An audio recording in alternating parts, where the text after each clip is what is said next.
Ngayong araw ay samahan niyo nga kami sa mga kaganapan naming mag-iina. Hinatid nga namin sa school si ate at tignan niyo sumama pa nga si Maggie. Naku, mabuti na lang at mabait tong si At Bia. sumaglit pa nga kami dito sa may driving school, ang Smile. Bakit kaya? Hello mga ma'am, it's me Mrs. A. Ang aspiring content creator mami ng Apari. Ano, tara G? Anyame! Wala nga akong magawa ngayon. Kaya kako ay mag-vlog na lang ako. Dahil nga napapansin ko na marami nang yumayaman. Dahil sa pagbablog. At sakto nga, wala na akong trabaho. Chars. Pero syempre, Lahat ng nakikita natin sa ibang tao ay bunga ng tiyaga. at sipag Pero nila. alam nyo kasi, bilang isang nanay, Naghahanap naman tayo ng paglilibangan. At sakto namang hilig ko yung ganito. sa mga oras nga na yan, Ay nauna nang nagising itong si Bia. kaagad ko nga inayos yung buhok niya. Si Bia ang bunso kong anak. At gustong gusto niya. Kapag naaayusan, Alam nyo bang si Bia? siya yung unang nagigising sa aming tatlo. Ewan ko nga, para siyang alarm clock. Hinati ko nga lang sa 2 tali yung buhok niya. At yan yung kinalabasan. Nakita ko nga itong si Pilo. Sa mga hindi nagkakaalam, isa siya sa 6 na aso namin. na good morning na nga lang ako sa kanya dyan. At ayun, tuwang-tuwa na naman. Maganda siguro ang gising nito. Pagkatapos nga ako na good morning, Lumabas nga ako at nakita ko tong mga halaman ni Mama. at syempre, Si Iblu. Alam niyo bang to si Iblu? regalo nga yan ng asawa ko. Binilhan niya nga ako pagkatapos ng kasal namin. Kaya thank you, B.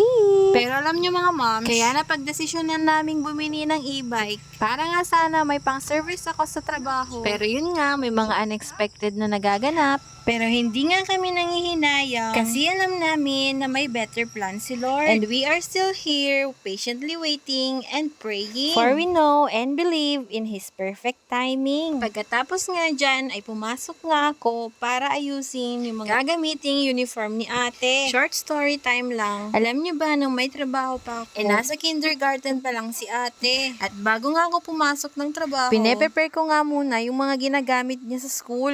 Kasi alam nyo ba, tayong mga nanay ay natural na yan. yung hindi ka mapapakali at parang may kulang. Kung alam mong hindi mo nagayak o nasamahan ang mga anak mo. At sa mga panahong iyon, Sobra akong nagigilty. kasi may mga pagkakataon na mas marami akong oras sa trabaho kaysa sa kanila. Pero thank you Lord at nakayanan namin. Bukod sa hirap ng mga tatay, May tahimik ring laban. tayong mga nanay. At oo, May mga nanay na mas pinipili o kinakailangang at magtrabaho tinitiis ang ang mawalay sa pamilya para o anak, makapag-provide sa pamilya. At oo na rin, may mga nanay na full-time housewife na nag-iintindi at nag-aalaga sa mga anak. at oo, dalawang magkaibang nanay. Magkaiba man ang paraan ng pagmamahal. Pero pareho. Nagsasakripisyo at mahalaga ang ginagampanan sa pamilya. Kaya naman, I salute those working moms. as well as those stay-at-home moms. Please know that your worth is unmeasurable. No matter what decision you make, you work and provide or take care and guide, there is no wrong choice. for both has a big role. Responsibility and value. And as long as it's for the betterment of your family. Kaya naman, good job, Mommy. Mommy. Kong chika.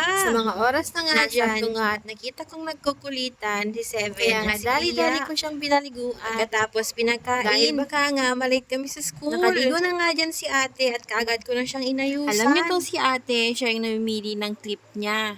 Pati na rin sa style ng buhok niya. Gustong-gusto nga niyan yung nahati yung buhok niya sa 2 at pagkatapos may kulot-kulot sa may parteng ibaba. Anyame! Wala nga ako magawa kasi nga lumalaki na rin siya at nagdadalaga na. Char, baby ko pa rin yan. After ko nga siyang nabihisan, at sakto nga, hawak na nga pala ni Bia ang car keys. Opo, car keys po yung tawag niya sa susi. Excited nga yan na maghatid kay ate niya.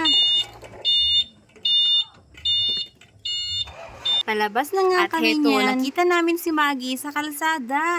Alam nyo ba na gustong-gusto niyang sumasama sa amin. Kaya naman tinawag-tawag nga namin Pero may dyan. Katigasan nga pala ng ulo tong si Maggie. Naku, Maggie. Kung hindi ka nga mag-behave sa school, i-enroll talaga kita. Char. Naglalakad nga kaming 3 dyan papunta dun sa room ni ate. At nung nahatid na nga namin si ate, nagpaalam na kami sa kanya. Alam nyo bang sobrang independent niyan? Pagkatapos nga niyan, ay nakita namin tong si Maggie na nilalaro ng mga estudyante. Pero napansin natang aalis na kami, kaya naman nagtitigas-tigasan na naman ng ulo. Binuhat ko na nga siya dyan kasi hindi ko na matawag-tawag.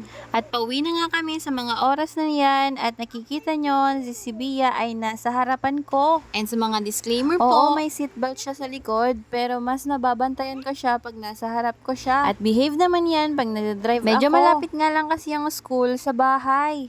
Hanggang dito na nga lang muna kasi medyo mahaba-haba na itong video. Sa mga gusto makapanood ng part 2, i-upload ko yun after neto. Kung hindi ako mawala ng gana. Anyame! Yun lang. Salamat sa panonood. Bye!